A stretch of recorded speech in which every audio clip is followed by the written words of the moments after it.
வணக்கம் மக்களே. அனைத்திந்திய அண்ணா திராவிட முன்னேற்ற கழகத்திலிருந்து பன்னீர்செல்வம் அவர்கள் முழுமையாக நீக்கப்பட்டு விட்டார். இனியும் அதிமுகவில் ஓபிஎஸ் அவர்கள் இணைய முடியாது என்ற கிட்டத்தட்ட 4.5 வருடங்களாக பரவப்பட்டு வருகிறது. ஒட்டுமொத்த அதிமுக மூத்த நிர்வாகிகளால் பேசப்பட்டும் வருகிறது.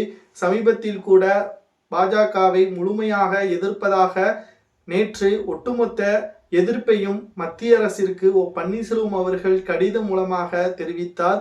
தமிழகத்திற்கு வழங்கக்கூடிய கல்வி தொடர்பான நிதி நிறுத்தி வைக்கப்பட்டு இருப்பதற்கு எதிர்ப்பை தெரிவித்து கடிதம் ஒன்றையும் வெளியிட்டிருந்தார்.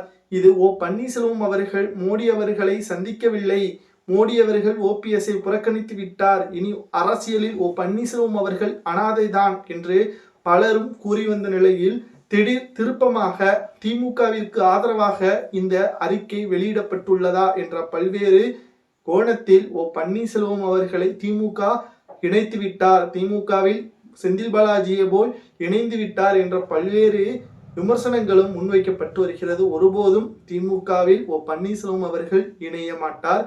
அவருடைய நோக்கமே புதிய கட்சியை ஆரம்பிப்பதுதான்.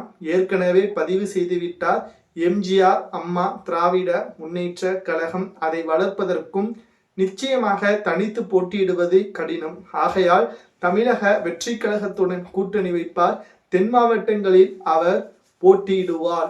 கிட்டத்தட்ட 8 தொகுதிகள் ஓபிஎஸ்ஸிற்கு கொடுத்தாலும் அது அவருக்கு வெற்றியே தான் தேடித்தரும். அதில் எந்த ஒரு சந்தேகமும் கிடையாது. ஏனென்றால் விஜய் ஓபிஎஸ் இதுவரைக்கும் விஜய் அவர்களுடன் எந்த ஒரு கட்சியும் கூட்டணி வைப்பதற்கு முன்வரவில்லை.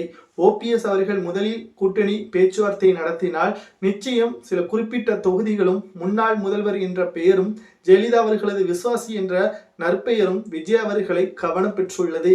விஜய் அவர்களும் பன்னீர்செல்வம் அவர்களுக்கு சில தொகுதிகளை கொடுப்பதும் நிச்சயமாக நடக்கும். அதற்கு அதிமுகவிலிருந்து முழுமையாக ஓபிஎஸ் அவர்கள் நீக்கப்பட்டதை நீதிமன்றம் அறிவிக்க வேண்டும். அது மட்டுமல்ல, ஓபிஎஸ் அவர்களும் இதை மக்கள் மத்தியில் வெளியிட வேண்டும்.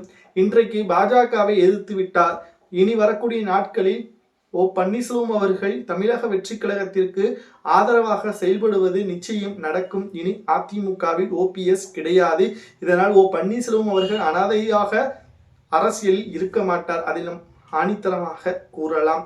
உங்களது கருத்துக்களை கூறுங்கள். பன்னீர்செல்வம் அவர்கள் தமிழக வெற்றி கழகத்திற்கு கூட்டணி வைப்பது சரியா, அல்லது மீண்டும் அவர் அதிமுகவில் இணைவதுதான் சரியா என்பதை மறக்காம கமெண்ட் வாயிலாக கூறுங்கள்.